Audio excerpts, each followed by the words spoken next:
Olá, seja bem-vindo, seja bem-vinda à nossa aula 22 de Noções de Direito.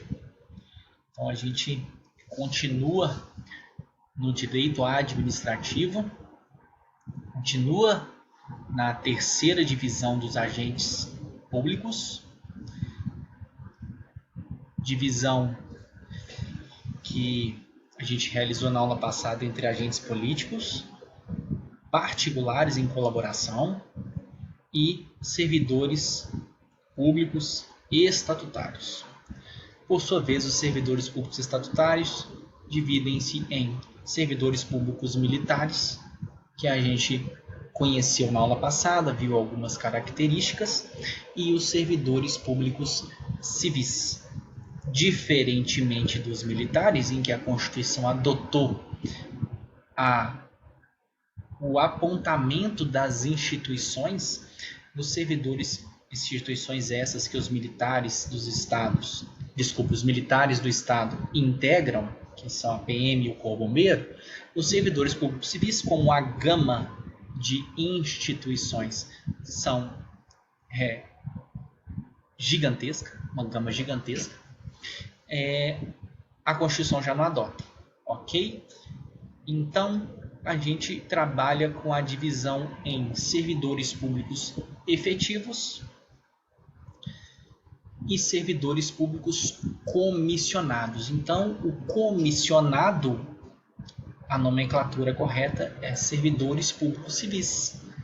Eles são servidores públicos civis estatutários, eles seguem o estatuto do servidor civil, ok? A questão é a duração do vínculo dele com a administração pública, que a gente vai ver. Mas tanto o servidor público civil efetivo quanto o servidor público civil comissionado ocupam cargos públicos, ok? Os servidores comissionados não é uma categoria estranha. Eles são servidores públicos civis. Eu gosto de fazer essa observação desde já, porque acredito que mesmo quem nunca teve contato com direito administrativo sabe que pelo menos tem ideia do que é um comissionado, não é verdade? Então já coloque na sua cabeça. Tanto os comissionados quanto os efetivos são servidores públicos civis, ok? Então vamos lá para os efetivos, que é o que vocês estão galgando ou já são efetivos em outro cargo público, ou quem, no caso de quem ainda não é servidor, está buscando com o concurso da Assembleia, porque os efetivos ingressam na administração pública por concurso público e, após a aprovação, ocupam cargos públicos efetivos. O servidor público efetivo ele tem vinculação estatutária, não contratual, ok? Essa observação é importante quando a gente contrapõe o servidor público efetivo aos empregados públicos, que tem uma relação contratual, tem uma relação baseada na CLT, na Consolidação das Leis do Trabalho. Aqui, os efetivos eles têm uma vinculação estatutária, o Estatuto do Servidor Civil. Após o estágio probatório, o servidor público civil ele adquire a tão buscada e conhecida estabilidade. E para que serve o servidor público ser estável, possuir estabilidade? É o que garante ao servidor a necessária proteção e isenção em face das constantes mudanças na chefia política. A estabilidade garante ao servidor isenção e proteção. Olha só, diferentemente dos servidores públicos militares, os servidores públicos civis têm direito à greve, nos termos de lei específica, e à sindicalização. E faço aqui a mesma observação. Já vi uma questão, porque é importante falar que essa lei de greve do servidor público ela ainda não foi editada. E aqui está dizendo que ele, servidor público, exerce o direito de greve nos termos de limites, nos termos de lei específica. Se você não edita a lei, esse direito fica prejudicado. Então existem discussões e julgados em que tribunais aplicam a lei de greve do servidor da iniciativa privada, mas não é a questão aqui agora. Aqui a gente tem que saber que o servidor público civil, os efetivos, tem direito à greve, ok? Beleza? E não só a greve, mas a sindicalização. E aí sim a gente vê sindicato dos delegados, sindicato dos escrivães, sindicato dos investigadores, sindicato dos trabalhadores da educação. É sindicato para todo lado. Por quê? Diferentemente do servidor público militar, dos militares dos estados, o servidor civil tem direito à greve, ok? Beleza? E essa estabilidade que garante isenção ao servidor público, ela é absoluta? Claro que não. Claro que não. A Constituição, e aqui ela mandou bem, porque ela está claro e didático. Ela diz: é estável após 3 anos de efetivo exercício o servidor público nomeado para cargo de provimento efetivo em virtude de concurso público. E aqui a gente já tem informações importantíssimas. Quando ela diz que é estável após 3 anos, o servidor público que esteja nesse período de 3 anos, ele não é estável. Ele está em estágio probatório. Ok? Beleza? E a estabilidade só vem para aqueles que são aprovados em concurso público para cargo de provimento efetivo. Então, expressões como concurso público para cargo de provimento amplo não existem. Expressões do tipo cargo de provimento comissionado e concurso público são institutos que se excluem, não é verdade? Então vamos lá. Mas aqui a gente está falando se a estabilidade do servidor é absoluta ou não. O parágrafo 1º do artigo 35 diz: o servidor público estável, ou seja, aquele que já passou pelo estágio probatório dos 3 anos, ele só perderá o cargo, primeira hipótese, em virtude de sentença judicial transitada em julgado. Vamos explicar aqui basicamente que sentença judicial é aquela proferida pelo Poder Judiciário. Então, sentença arbitral não é capaz de retirar a estabilidade de um servidor público. Ok? E o trânsito em julgado é quando essa decisão já não é passível de recurso. Simples. Essa decisão não é passível de recurso. Então, se te contar um casinho na prova dizendo que um servidor público já tem sentença que retira-lhe a estabilidade, mas diz que está na fase recursal, então esse servidor ainda é estável, ok? Porque a sentença tem que declarar a perda da estabilidade, mas essa sentença não pode ser passível de recurso, ok? Mediante processo administrativo, em que lhe seja assegurada ampla defesa. Ora, se o servidor público passar por um PAD, que a gente chama, um processo administrativo, ele pode perder estabilidade? Pode. E esse processo administrativo tem que ter uma característica: tem que ter assegurada a ampla defesa ao servidor. Ele tem que poder se defender nesse processo, ok? Beleza? E a terceira hipótese é mediante procedimento de avaliação periódica de desempenho, na forma de lei complementar, assegurada a ampla defesa. O que a Constituição está dizendo aqui? Olha, eu vou fazer análises periódicas nesse servidor. E essas análises vão ser conforme uma lei complementar a ser editada. E o que acontece? Se esse servidor foi ineficiente segundo os ditames dessa lei complementar, e ele podendo se defender de situações que lhe são imputadas essa ineficiência, ele pode acabar perdendo o cargo, perdendo a estabilidade. Ok? É uma pergunta besta, mas o que você perde é o cargo e de consequência você perde a estabilidade, porque a estabilidade é uma característica do cargo público efetivo. Ok? Beleza? Olha agora como que a gente já está avançando, a gente já está na segunda espéciezinha aí de servidores públicos civis e agora nós vamos falar dos comissionados. Conhecidos como ocupantes de cargo de confiança, uma linguagem popular, ou também como comissionados, o cargo em comissão é reservado para atribuições de direção, chefia e assessoramento. Olha esse parágrafo do Maza, que eu acho ele muito bacana. Esses cargos são acessíveis sem concurso público, mas providos por nomeação política, mas não são agentes políticos. Só cuidado para não confundir com o primeiro escalão do governador, que são secretários de Estado, que se parece bastante, né? Mas lá eles não são servidores públicos civis, como a gente viu. Eles são agentes políticos. Só o primeiro escalão, hein, gente?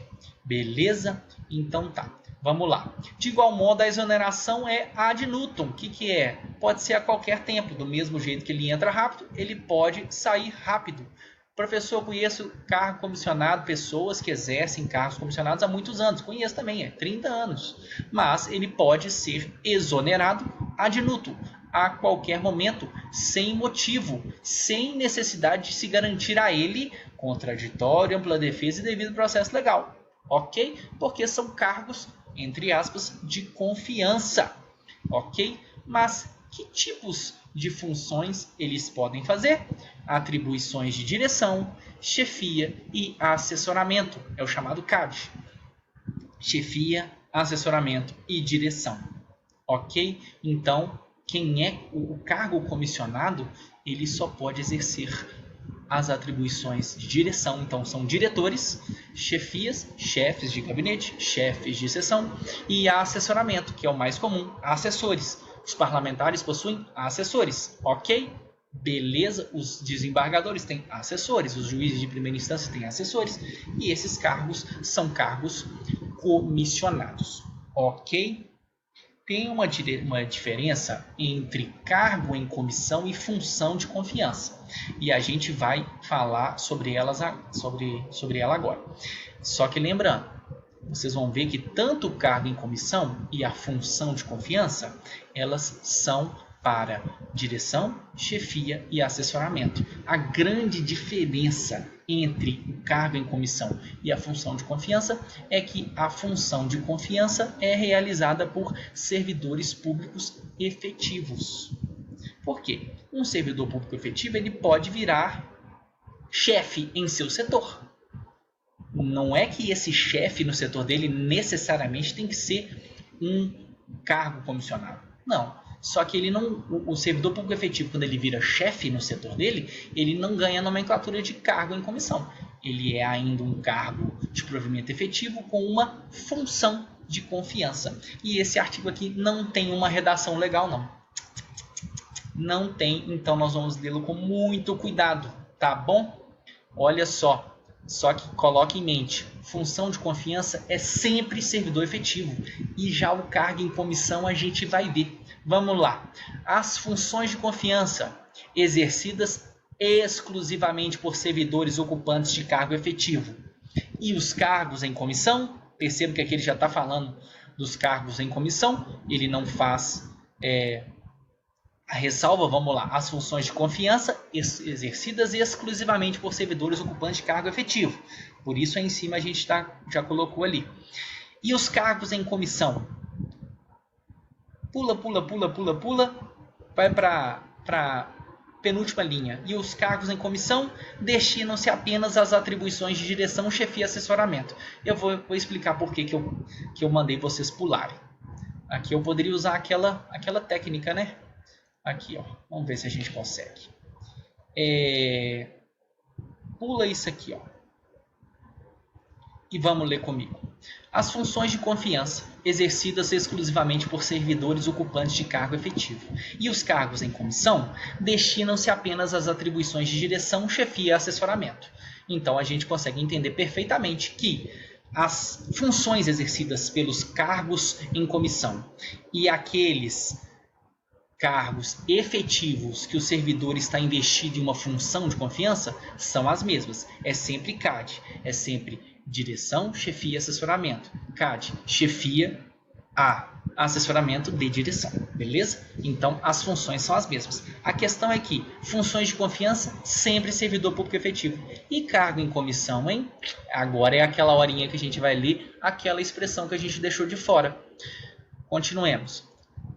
Vamos do início aqui? As funções de confiança exercidas exclusivamente por servidores ocupantes de cargo efetivo e os cargos em comissão, a serem preenchidos por servidores de carreira nos casos, condições e percentuais mínimos previstos em lei. O que é isso, professor? Porque a lei, o que a Constituição está dizendo, é que a lei vai apontar que um percentual dos cargos em confiança, cargos comissionados, que não tem concurso público, que são nomeação e exoneração a qualquer tempo, imotivada, percentual desses cargos tem que ser preenchidos por servidores de carreira. Só que não é aquele caso do servidor de carreira que ganha uma função, não. É um servidor de carreira que preenche um cargo em comissão. Então ele anestesia ali o cargo dele de provimento efetivo e exerce um tempo, por muito tempo, por pouco tempo, mas ele exerce um cargo em comissão. Perceba a singeleza? Então, existem comissionados que são servidores públicos efetivos? Existem. É o que a Constituição está dizendo. Olha, função de confiança é só para efetivo. Cargo em comissão? Olha, a lei vai estabelecer um percentual de cargos em comissão que tem que ser preenchidos por servidores de carreira. Servidores públicos efetivos. Ok, beleza? Eu acho que você não vai mais. Agora imagina, gente, cá entre nós. Só entre nós, em off.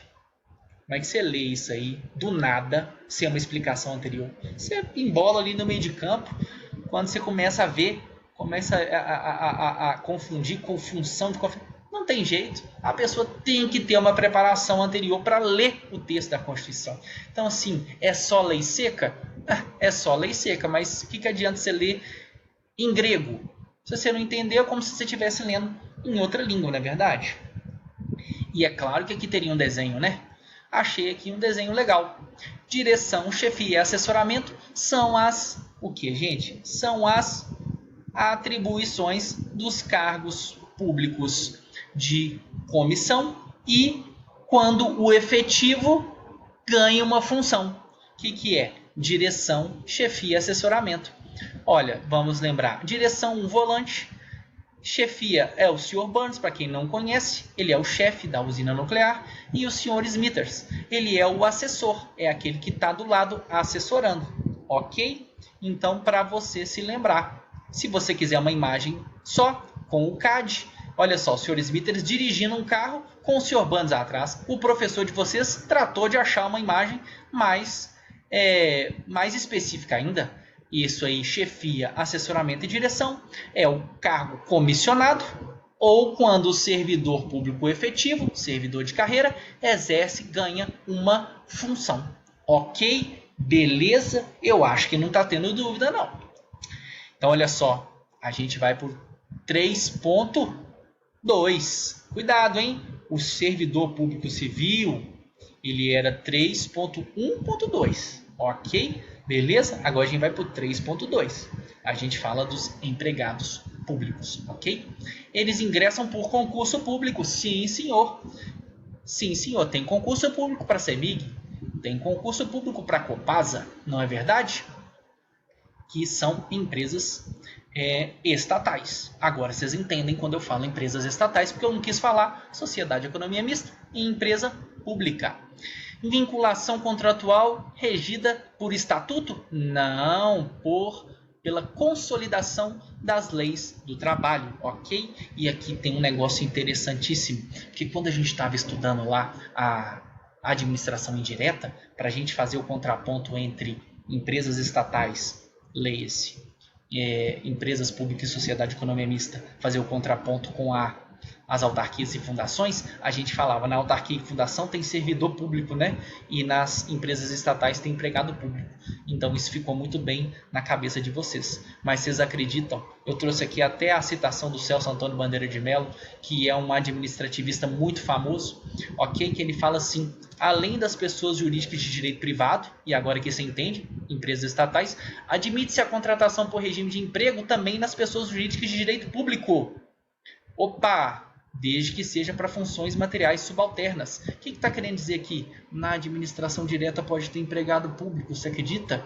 Nas pessoas jurídicas de direito público também pode, mas desde que para funções materiais subalternas. E a gente vai ver quando a gente for ler junto o artigo 20 caput da Constituição. Caput não, desculpe, o artigo 20, inciso 1º, porque lá está falando que tem empregado público na administração direta. Isso poderia levar a erro quando a gente estudou lá naquela aula, que a gente estava fazendo aquele contraponto entre as autarquias e fundações e as empresas estatais. Esse contraponto está válido, viu? Nas autarquias e fundações públicas, nós temos servidores públicos. Nas sociedades de economia mista e empresas públicas, nós temos empregados. Mas, lembre-se, na administração pública direta, pode ter empregado público, desde que não seja por uma função direta. Quer saber a explicação disso? Eu explico para vocês. Porque eu tive que correr atrás. Por quê? Lá na Assembleia, por exemplo, hoje em dia a gente tem empresas terceirizadas que fazem serviços que não são os serviços de cargos, né? Limpeza, conservação, pessoal do som, pessoal da TV, não jornalista, estou dizendo aquele pessoal operacional. E hoje isso é uma empresa que faz, né? Pois é, mas teve um tempo que a administração pública direta, poder legislativo, ela tinha que contratar pessoas. E como é que fazia? Fazia um concurso público para o pessoal da limpeza? Não, fazia um concurso público para a pessoa virar empregada pública. É uma figura rara na administração direta. Mas como a gente vai ler juntos o texto constitucional, mais para frente, obviamente, a gente já tem que prevenir vocês para quando chegar lá no artigo 20, ver empregado público na administração direta e pirar o cabeção. Você não vai acontecer isso com você, porque você já sabe que onde é que tem mais empregado público? A esmagadora maioria estão nas empresas públicas e sociedade de economia mista. Mas existe na administração direta também, está em desuso, porque agora essas funções são feitas por empresas terceirizadas que realizam um contrato com o poder público por meio de licitação, que é uma matéria que a gente vai ver também. Ok? Beleza? Então tá, empregados públicos, é isso aí. E a figura pública dos temporários? Ora, a lei estabelecerá, o artigo 22 da Constituição diz: a lei estabelecerá os casos de contratação por tempo determinado para entender a necessidade temporária de excepcional interesse público. Gente, às vezes a situação acontece e você precisa da pessoa rápido. Não dá para esperar. O concurso público naturalmente demora. Por quê? Tem que publicar o edital, tem que fazer as provas, às vezes tem mais de uma etapa, e tem recurso para ganhar agilidade. Às vezes a administração pública precisa ser rápida, então ela contrata os temporários, mas tem um requisito, viu? Tem que atender uma necessidade que tem que ser temporária e de excepcional interesse público, e não pode ser função de magistério, não. Por quê? Porque magistério não combina com necessidade temporária de excepcional interesse público. O Estado tem que se preparar para ter professor. O que é? Não é verdade? Então, assim, decorem, hein? Magistério não pode ter temporário, não. Professor, mas eu já vi que tem agente penitenciário contratado que está lá há muitos anos. Não importa. A lei fala que é temporário e que é para atender por tempo determinado, atender a necessidade temporária de excepcional interesse público, e não pode ser magistério. Se você viu na sua cidade, no seu município, no seu estado, problema de outra coisa, tá bom? É o que a gente tem que ficar ligado e esperto, é o texto constitucional. Ele exige isso. E quando ele fala assim, a lei estabelecerá, essa lei já existe, eu preciso decorar o número dela? Claro que não, meu querido. Claro que não. Claro que não. Mas o que eu queria trazer daqui é que quando o governo vai fazer, quando a administração pública vai fazer essa contratação, que tem que ser rápida, não é mesmo? Ela faz por meio de processo seletivo simplificado, tá certo? Existe então um mini concurso? É um mini concurso.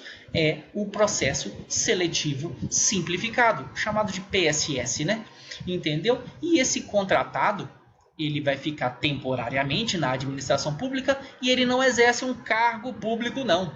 Ele exerce uma função pública. Por que você está falando isso, professor? Porque lá no artigo 20, inciso 1º, vai chegar lá, não está falando dos temporários, mas está falando de pessoas que exercem função pública. Aí o estudante ia pirar o cabeção e falar, professor Matheus é doido. Professor Matheus não falou nada disso. Não, estou falando sim. Quando a Constituição se referir à função pública, ela está dizendo exatamente dessas pessoas que são contratadas por processo seletivo simplificado nos termos da lei e que é para contratos de trabalho, contratos determinados para atender a necessidade temporária de excepcional interesse público e não pode ser de magistério, não. Ok? Beleza? Nossa, foi mais fácil do que você pensava, não foi não? Numa aulinha aqui, tranquila, pausada, a gente acabou vendo os servidores públicos civis efetivos e comissionados, os empregados públicos, você já agora tem total ideia e sabe que podem até ser da administração direta de qualquer dos poderes, ok? E os temporários. E os temporários não podem ser do magistério, não, ok? Perceba que a Constituição falou em magistério, hein? Não falou em nenhuma outra função, não. Tá bom? Ok? Beleza? Tamo junto, galera. Então, a gente fica por aqui. Agora você degusta. Agora você faz sua pérola. Eu pegaria esse artigo 22 da Constituição e escrever na parede. Ah, não. E esse aqui, então, ó, o artigo lá que fala da função, o artigo 23, das funções de confiança e do cargo em comissão. Meu Deus, que artigo ruim. Que artigo ruim de ler, viu? Nossa! Mas agora você entende, não é verdade? E agora vamos ler aqui o artigo 20, inciso 1º.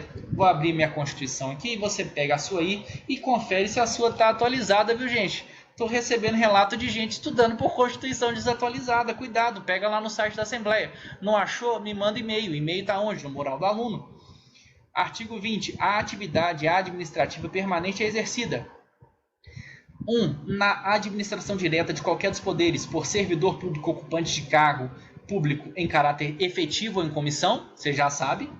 Por empregado público, detentor de emprego público ou designado para função de confiança, você também já sabe. Ou por detentor de função pública, você também já sabe, na forma do regime jurídico prevista em lei. Agora você lê o artigo 20 e já sabe de todos os termos. E você vai ler o inciso 2, que fala também das autarquias e fundações, mesma coisa. Agora você sabe todos os termos e pode até decorar. Porque decorar sem saber nada do termo não dá não, né, professor? Não dá mesmo. Forte abraço, gente. A gente vai ficando por aqui. Até a próxima.